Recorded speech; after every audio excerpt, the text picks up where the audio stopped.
as many people aláǹfààní àti gbọ́ àgbọ́yé in tí a fẹ́ sọ̀rọ̀ lé lórí. Orúkọ tèmi ni Ọláyọmí Kóìkì tí gbogbo yín mọ̀ sí Kóìkì Media. Bí a ti ṣe ń bá ètò ìrìn àjò wa lọ, ọ̀pọ̀lọpọ̀ nǹkan náà ni wọ́n ti ṣàlàyé fún wa àti èyí tí a túbọ̀ máa ṣàlàyé fúnra wa. Gbogbo ohun tí a fẹ́ sọ lénìí òun ni iṣẹ́ tí ìyá wa Chief Mrs. MK Abiola tí wọ́n fi ránṣẹ́ sí wa ní àná nípa ìwé ìrìnnà tí gbogbo wa mọ̀ sí passport. Mo kí wa lẹ́ẹ̀kan sí pé a kú bójú ọjọ́ ṣe rí. Ènìyàn máa jẹ́ 15th day of June 2022.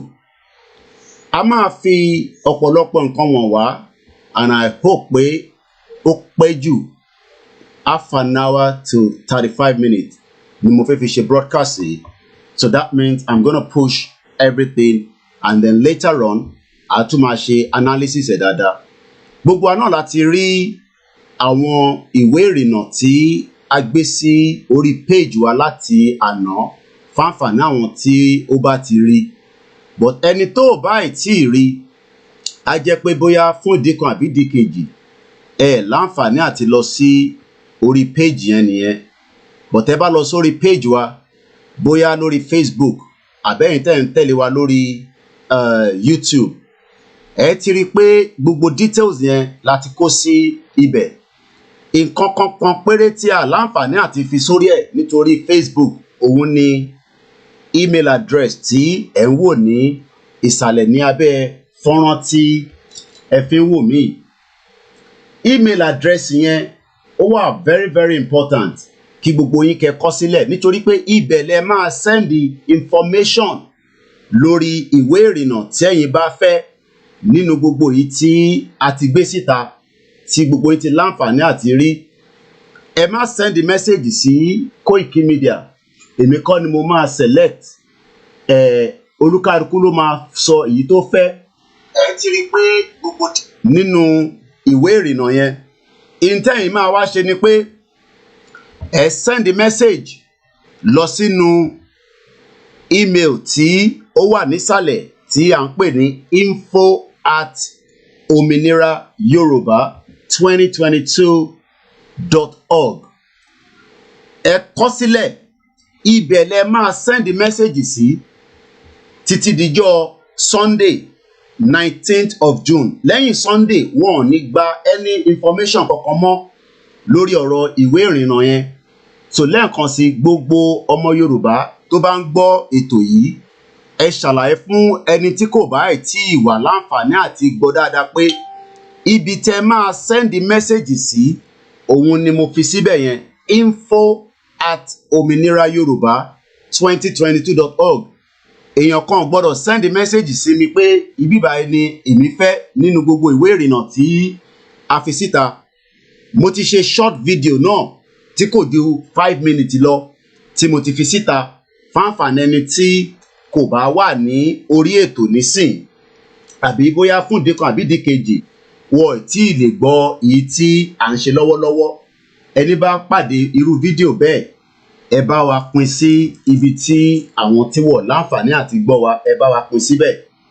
Lẹ́ẹ̀kan sí, for the benefit of those that are listening to us, the message of ìwé ìrìnnà tí a ti fi síta is already the message from Chief Mrs.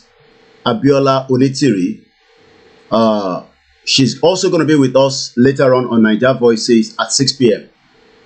Mo ń try láti gbé àwọn ìwé ìrìnnà yẹn wá kẹ́kọ̀ọ́ rí briefly. Ẹni tó bá tí ì rí, á jẹ́ pé ẹ sí ní orí link tí a ti pè ní Facebook àbí koikimedia.com. So what I'm going to do now, a máa fi wọ̀n wọ́n lẹ́ẹ̀kan sí fáǹfààní ẹ̀yin tí ẹ wà lórí fọ́nrán pẹ̀lú wa nísìn, so that ẹ lè rí àlàyé lẹ́kùnrẹ́rẹ́ tí à ń ṣe lórí ọ̀rọ̀ ìwé ìrìnnà tí à ń sọ̀rọ̀ ẹ̀ lé lórí lọ́wọ́lọ́wọ́ báyìí. tẹ́ bá lọ sí orí page wa tí mo máa share link yẹn nísìn, ẹni tó bá ti rí link tá fẹ́ share inú bẹ̀ ẹ rí àǹfààní pé email address yẹn máa wà níbẹ̀, but a lè fi email address yẹn sí orí Facebook because they're not going to accept it. They're bringing it back as a spam. Once again, fún gbogbo ọmọ Yorùbá ló láǹfààní láti sọ pé eléyìí lèmi fẹ́ nínú èyí tí ẹ mú jáde pẹ̀lú ìwé ìrìnnà yẹn. Eléyìí lèmi fẹ́. Anybody have the option and everybody has that option. And that means that the message is clear. Mo fẹ́ lọ mú page yẹn jáde so that we can all have a look at it. Like I said, we're only going to be here for a very short period of time. So now, tẹ́ bá wo àwòrán tẹ́ ń wò níwájú yín nísìn, a ti fi link yẹn síta fún gbogbo èyí tẹ́ ń gbọ́ wa. Tẹ́ bá gbọ́wọ́ lé link tí a fi síta yẹn, link yẹn ló máa gbé yín lọ sórí page tí ẹ máa lè láǹfààní àti lè copy bí ẹni tó bá lè mọ tán pè ní email address. Ẹ lè copy ẹ̀ directly àbí kẹ́ kọ jáde ẹ mú pen àti paper àbí kẹ́ screenshot ẹ̀. Ibi tẹ́ máa send information sí ó ṣe pàtàkì. Ẹ má send message sí mi through WhatsApp. Ẹ má send email sí mi. Ẹ̀yin tẹ́ bá mọ email address tiwa. Ibi tó ní kẹ́ send ẹ̀ wá sí òun ni mo fi wọ̀nyí. Intẹ́kọ̀ máa sọ ni pé option 7 òun lèmi fẹ́. Ẹ send email. Ẹnkan ló lè vote o. O gbọ́dọ̀ send ẹ̀ lẹ́ẹ̀mejì láti email kan. Tó bá send ẹ̀ lẹ́ẹ̀mejì wọ́n nígbà wọlé ó wà void nìyẹn. But tó bá ti send ẹ̀ lẹ́ẹ̀kan ó ti wọlé nìyẹn. But tó bá send ẹ̀ lẹ́ẹ̀mejì kò ní wọlé o. So ẹ jẹ́ ká gbọ́ àgbọ́yé yẹn dáadáa fún ìfànà ẹ̀yin tí ẹ̀ ń gbọ́ wa nílé. Let us remember that it is only one. Ẹnkan lẹ lè vote. Ẹnkan òun ni ẹ lè vote. Ẹ má try láti vote lẹ́ẹ̀mejì. Ẹ má try láti vote lẹ́ẹ̀mẹ́ta. Ẹ má gbìyànjú pé mo ti mú option 17. Mo like option 17 mọ́. Ẹ ní enough time láti decide option tẹ́ bá fẹ́. Ẹ ní enough time láti decide option tí mo fẹ́. Àbọ̀rọ̀ mi ò yé yín nísìn. So option tó olúkálukú bá fẹ́ òun ni kó olúkálukú mú. But kò wá ń ṣe pé nígbà tẹ́ bá ti mú option kan tán tẹ́ ti send email. Ìgbà ilẹ̀ tó wá ń sọ pé ẹ fẹ́ option yẹn mọ́ wọn nígbà wọlé. So kẹ́tó check pé option ilé ni mo fẹ́ gangan. Ẹ make sure pé option yẹn gangan òun náà lẹ fẹ́. Ẹ má kọ́kọ́ send option kan kẹ́tó wá padà wá pé ẹ fẹ́ yẹn mọ́. Èyí tẹ́ kọ́kọ́ fi ránṣẹ́ yẹn àtẹ̀jíṣẹ́ yẹn ló máa gbé wọlé. Wọ́n ò ní gba àtẹ̀jíṣẹ́ míì lọ́wọ́ yín. So lẹ́ẹ̀kan sí fún gbogbo àǹfààní ọmọ Yorùbá pátápátá àtẹni tó wà nílé àtẹni tó wà ní oko gbogbo yín náà ni ẹ láǹfààní láti lọ mú ìwé ìrìnnà wo lẹ fẹ́. 19 options ló wà níbẹ̀. All these options will be decided after the voting close on Sunday. Now, option 19 òun lẹ ń wò níwájú yìí and the image. I guess I should have the image somewhere if I'm right. Option 19. Okay, why is the image not here? Okay, let's look at this. Then I can look at the other ones. Yeah. Okay, option 18 lele.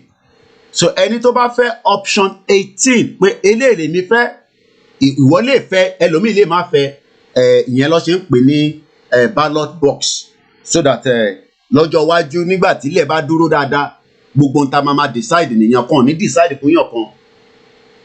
Gbogbo ntẹ bá fẹ́ lórí passport correction ẹ send ẹ sí email ẹ má send ẹ sí Koiki.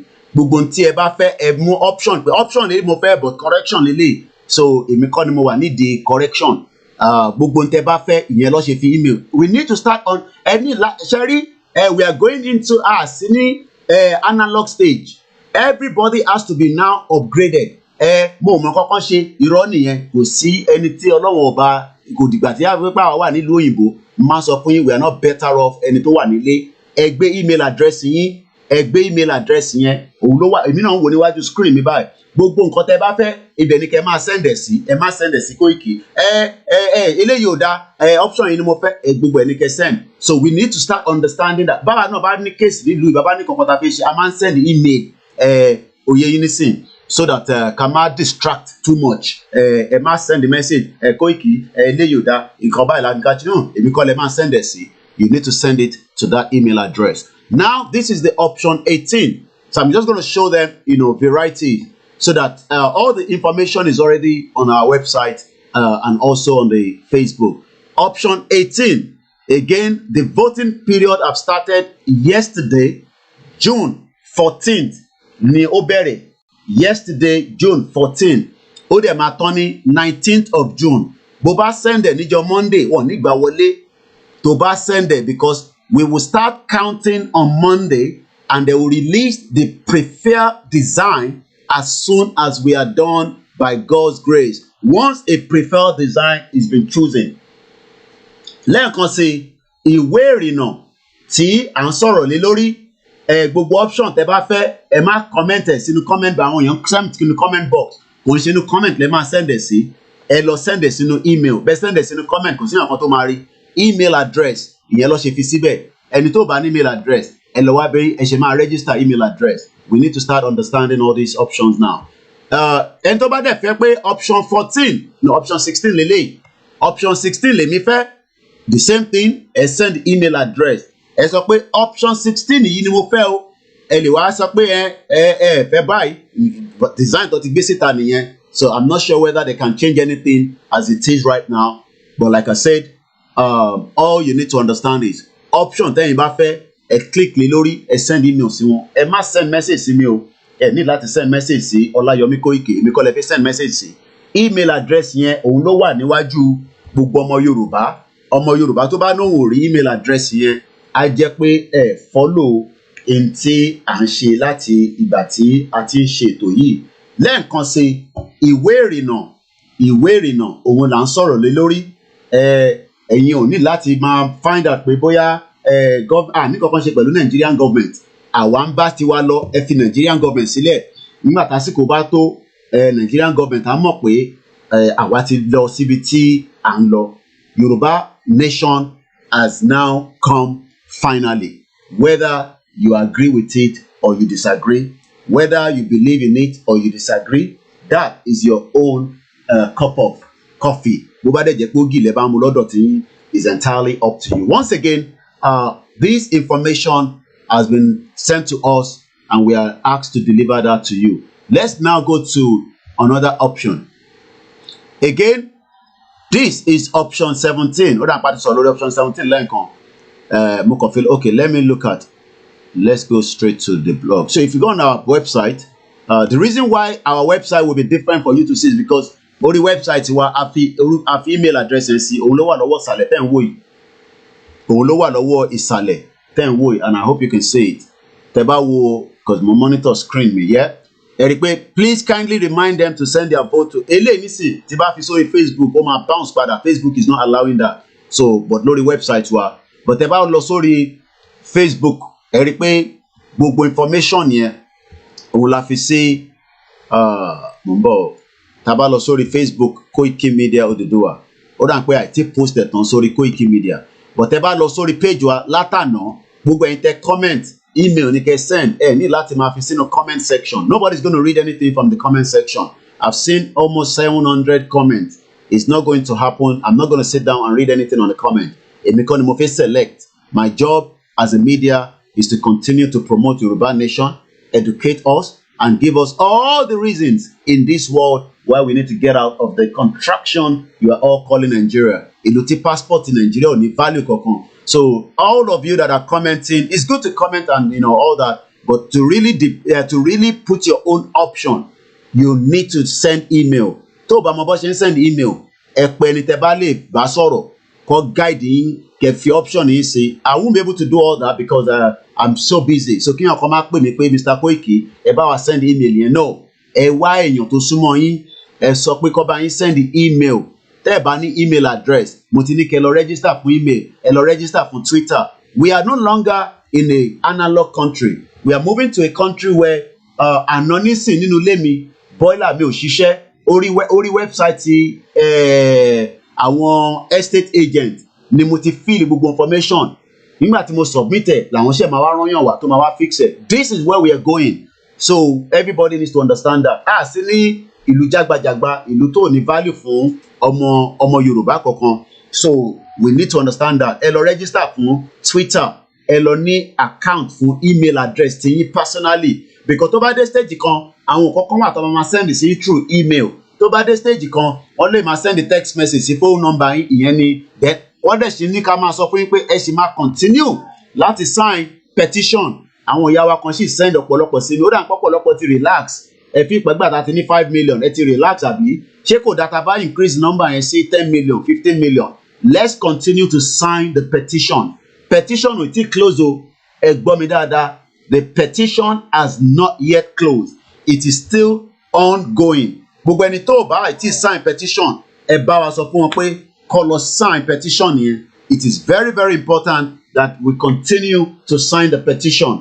We need more numbers on that petition. Ó wà important, ó ṣe kókó.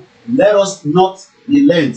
Let us not relax. Ẹ jẹ́ ká sáré bá ṣe sáré ta fi rí 5 million.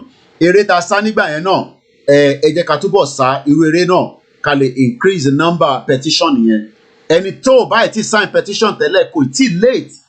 Má sọ pé ìgbà tó ti rí 5 million bí ó ti late, no kò tí late. You can still go and sign the petition. In tó ń lọ Nàìjíríà ẹ̀yin ẹ má worry nípa yẹn. Tí àsìkò bá tó wọ́n ní kinní kan ló máa ṣẹlẹ̀ ni.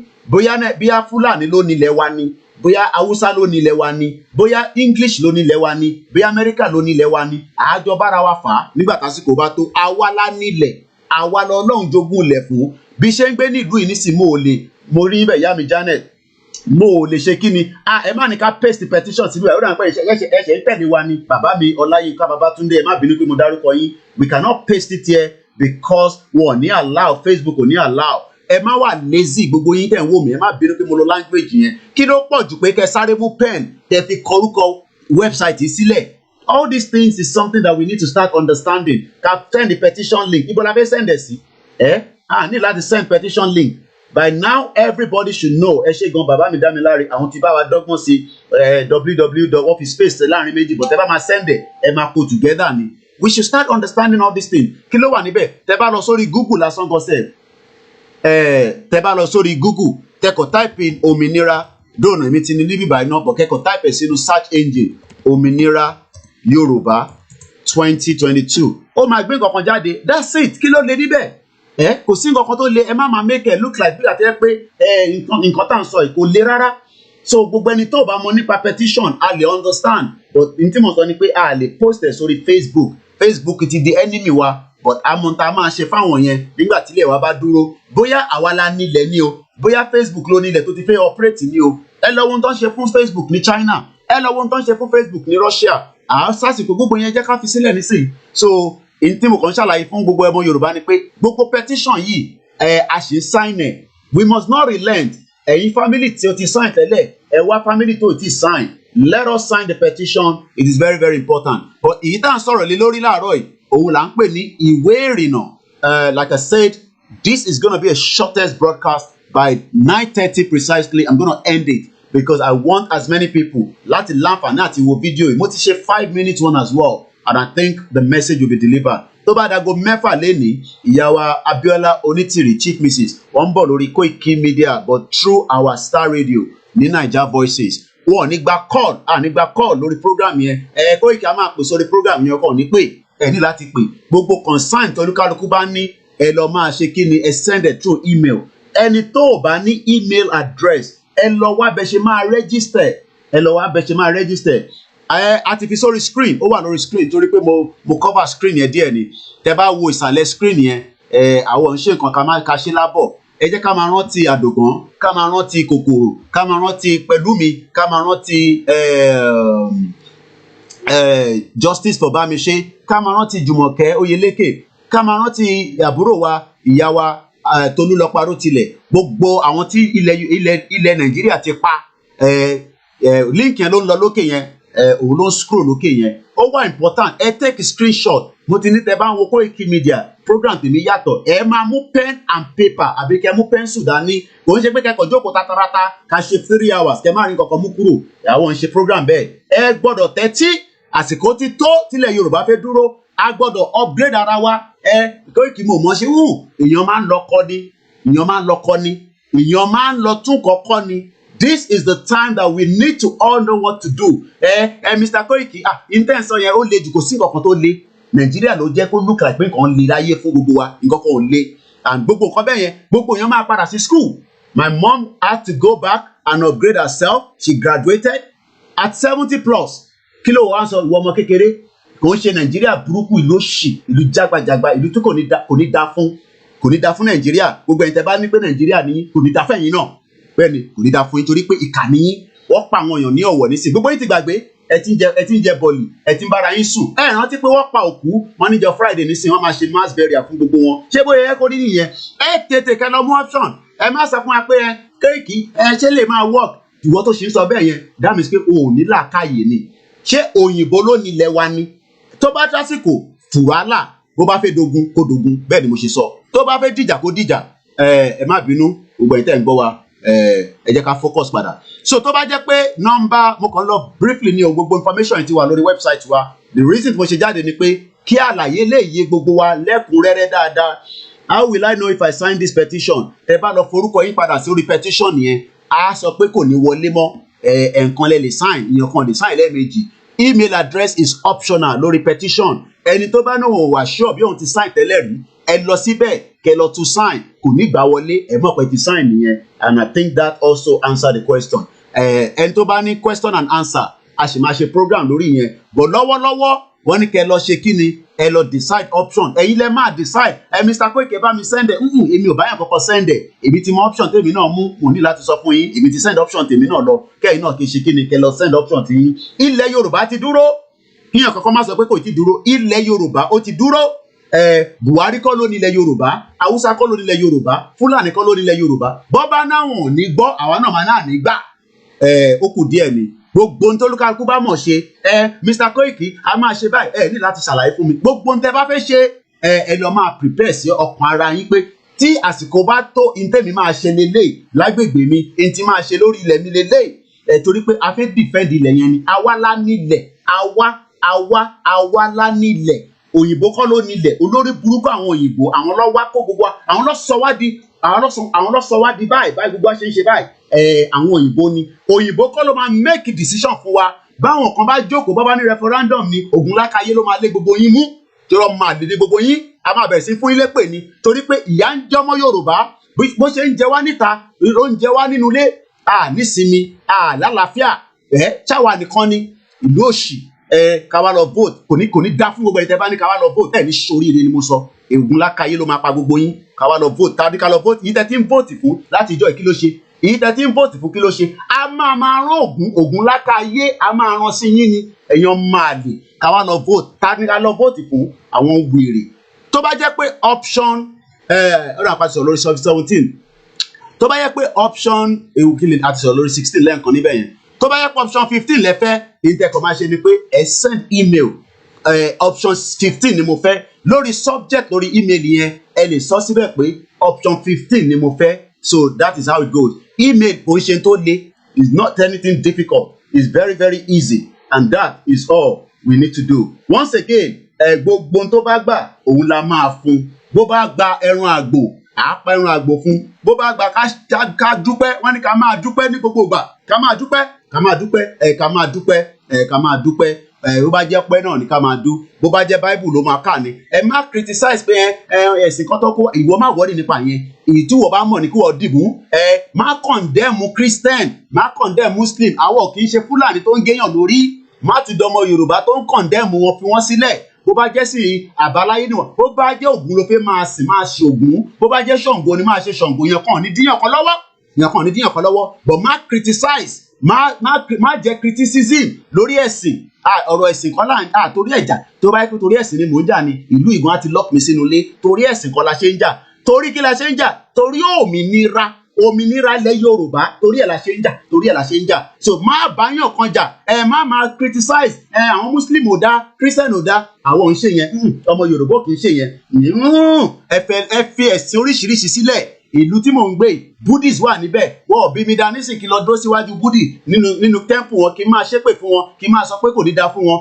mo fẹ́ lọ prison nìyẹn so gbogbo n tá à ń sọ yìí bó ṣe máa rí nílẹ̀ Yorùbá nìyẹn gbogbo ẹni tó bá sọ pé ilẹ̀ Yorùbá ò ní dúró Ògúnlákáyé o máa wọlé lọ bá wọn kó gbẹ̀jẹ̀ wọn gbogbo ẹni tó bá sọ pé bẹ́ẹ̀ ni mo sọ nítorí pé ìkàlẹ̀ jẹ́ gbogbo ẹni tó bá sọ pé ilẹ̀ Yorùbá ò ní dúró inshallah gbogbo ohun tó bá ń ṣe gbogbo ọmọ Yorùbá ní gbogbo àgbáyé tó jẹ́ Muslim á máa ṣe yín ni ẹ lọ sí Saudi Arabia ẹ wo bó ṣe ń disrespect gbogbo ọmọ Yorùbá tó wà níbẹ̀ ẹ lọ sí Cairo ẹ lọ sí gbogbo ibi tí ọmọ Yorùbá wà ẹ rí bá ṣe ń jìyà tó o bá sọ fún ẹ èmi mọ̀ ni wọ́n lè má máa ṣàlàyé fún yín ilẹ̀ Yorùbá ó ti dúró kò sí kankan tó lè dá dúró mọ́ ẹ sọ fún ọ bẹ́ẹ̀ kò sí àwọn tó wọ́n máa ṣẹlẹ̀ ẹ má wọrí nípa yẹn bí àwa la ní Yorùbá land ni bóyá Igbo ló ní ni aago mẹ́fà rọ̀lẹ́ lè máa pàdé Chief Mrs. Abiola Onitiri ó kù 6 minutes tá máa fi parí ètò yìí at exactly 9:30 I'm going to bring the program to an end so ṣé gbogbo tí mo sọ ṣé mo wí ire ẹ bá ń dá mi lóhùn ṣé mo wí ire ṣé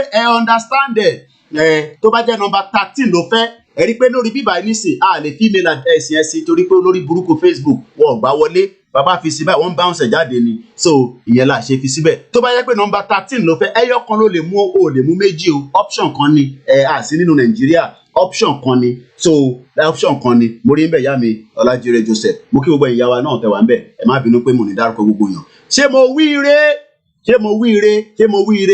wí ire ta ni kò yé gbogbo tí mo kà lẹ̀ èwo ni kò yé ń bẹ̀ torí pé mo sọ èdè English èdè Yorùbá ni mo ń sọ kí wọn kọ́ máa pe àgbà call kí wọn kọ́ máa pè wá àgbà call ṣé mo wí ire ṣé ká máa lọ ẹ ṣé gan ni gbogbo ẹni tó bá fẹ́ send email ẹ copy òun ló wà nísàlẹ̀ yẹn ṣé gbogbo yín rí email address gbogbo ẹni tó bá ń wo broadcast yìí ṣé ẹ rí email address ẹ máa send ẹ sí tẹ bá rí email address yẹn ẹ confirm ẹ kí n tó máa lọ ṣé gbogbo yín lẹ rí info@omi ìyẹn mo ṣe brighten ẹ ṣé kí n increase ẹ dáadáa mo lè increase ẹ dáadáa ojú tèmi kọ́ lẹ fẹ́ rí láàárọ̀ ẹ jẹ́ n bá yín increase ẹ dáadáa ẹ jẹ́ n gbé email yẹn kí n tún increase ẹ kẹ má bàa sọ pé ẹ̀ẹ̀rí yẹn kò sí ìyẹn mo ṣe pé kó máa scroll mo ṣe fi sójú kan ṣé gbogbo yín lẹ rí email address ẹ jẹ́ n dá ilé padà sókè díẹ̀ lẹ́ẹ̀kan sí orúkọ tèmi ni Ọláyọmí Kóìkì tí gbogbo yín mọ̀ sí Kóìkì Media ṣé gbogbo yín lẹ ti copy email address yẹn ok ẹ ní sùúrù dà pé ó ti lọ too much ẹ jẹ́ n dá padà torí pé kò gbé kíní yẹn wá ẹ jẹ́ n padà dé ẹsẹ̀ gbogbo iṣẹ́ ìwé lẹ ti rí email address yẹn ta ló screenshot gbogbo ilẹ̀ mọ bọ́ ṣe àbí tàbí ẹ̀ mọ bọ́ ṣe screenshot tẹ́ ẹ̀ bá mọ bọ́ ṣe screenshot ẹ pè àwọn ọmọ yín gbogbo ìyá wa tẹ́ wà ní gbogbo agbègbè ẹ pè àwọn ìyá yín ẹ pè àwọn ọmọ yín ẹ ní kọ́ bá yín kọ sílẹ̀ info@ominirayoruba2022.org ibẹ̀ lẹ máa send ẹ̀ sí gbogbo ẹni tó bá sọ pé ilẹ̀ Yorùbá ò ní dúró ẹ máa fi pè ràn wọ́n lọ́wọ́ ni nítorí pé àwa la nílẹ̀ we are a kingdom ẹni tó báyìí ti wo bigger than Africa ẹ lọ wá bẹ ṣe máa wò ó gbogbo ọ̀nà kan náà tẹ bá fi lè wò ó èmi ò ní ṣe pé ọ̀nà kan báyìí gbogbo ọ̀nà tẹ bá fi lè wá bigger than Africa ẹ lọ wò ó ẹ rí nǹkan pè ní ọmọ Yorùbá àwa ní ògo adúláwọ̀ àmọ́ ògo yẹn tó bá kúrò nínú ìlú jagbajantis yẹn má jẹ́ kíyàn kan sọ fún ẹ pé àwọn politician máa náwó dẹ́kọ́ máa ná wọ́n waste time ara wọn ni àwa la nílẹ̀ Sanwó-Olú kọ́ ló ní ilẹ̀ Yorùbá Mákindé kọ́ ló ní ilẹ̀ Yorùbá Rótìmí Akérédolú kọ́ ló ní Yorùbá òun kọ́ ló ní Yàyà Bello kọ́ ló ní ilẹ̀ Yorùbá Abdulfatai àwọn ọmọ tiẹ̀ náà ìlú òyìnbó lọ́wọ́ àbíbà ẹni tí mo mọ̀ dáadáa ìyẹn gọ́vnà Kwara State àwọn ọmọ ìgbé ní Kwara ìbíbà náà ló ń gbé tó ń gbádùn ayé wọn òun kọ́ ló ní ilẹ̀ Yorùbá Oyètọ́lá tó wà lọ́sùn State òun kọ́ ló ní ilẹ̀ Yorùbá Dàpọ̀ Abíọ́dún òun kọ́ ló ní ilẹ̀ Yorùbá ta ló tún kù nù wọn bẹ́ẹ̀ ta ló kù Fáyẹmí òun kọ́ ló nílẹ̀ Yorùbá àwọn kọ́ ló nílẹ̀ Yorùbá àwa gangan gbogbo àwa báyìí lá nílẹ̀ Yorùbá a bára wa fa tó tán nílẹ̀ ó kù díẹ̀ ni in tó tán nílẹ̀ la máa bára wa fa gbogbo ẹ̀ náà ló máa lọ lórí status mi it's been a very busy day in the last couple of hours so once again I guess all the message is clear gbogbo n tí ò bá yé yín ẹ lọ sórí Facebook wa I'm not gonna say anything more than now. I say thank you so much, everyone. And just to finish it up quickly, for the benefit of those that probably do not understand Yoruba, the The passport design has been put out, and we expect everybody to go and vote. Pick one option, send it to info@ominirayoruba2022.org. All the details you can find on our Facebook page. All the media will be talking about it as well. And likewise, as you are sending it across different WhatsApp groups, remember you can only vote for one option. Let's continue to sign the petition, as the petition is still ongoing as well. www.ominirayoruba2022.org. I say a very good morning. My name is Olami Koiki. Bye for now.